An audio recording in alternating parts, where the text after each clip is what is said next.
பாவப்பட்ட பஞ்சாயத்து ஏரி வேலையில் உட்காந்து பேசுறேங்க. ஏரி வேலையில் இருக்கிறவங்க ரொம்ப கஷ்டப்படுறாங்க. அதான் காசு எங்களுக்கு கரெக்டான காசு வர மாட்டேங்குது அப்படின்னு கஷ்டப்படுறாங்க.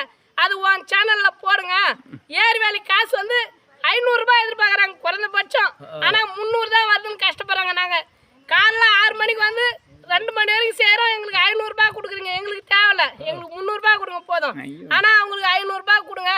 அவங்க பைப்பில் மண்ணள்ளி போடாதீங்க. விவசாயிங்க பைப்பில் கூட மண்ணள்ளி போடுங்க. எங்களுக்கு மூட்டைக்கு நெல்லுக்கு 1000 ரூபாய் கொடுத்து 800 கூட கொடுங்க, நாங்கள் வாங்கிக்கிறோம்.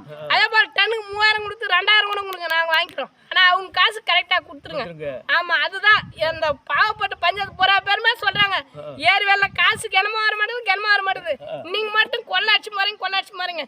விவசாயிங்க கொள்ளடிக்கிறாங்க. கவர்மெண்ட்டு எங்களுக்கு பார்த்து ஒரு நல்லது செய்யுங்க. அதுதான் நம்ம சேனல் மூலமாக கேட்டுக்கிறோம். இதை பாருங்க, ஏமா கஷ்டப்படுறாங்க பாருங்க. அந்த காட்டினேன் அதை பட்டுக்கிறாங்க பாருங்க.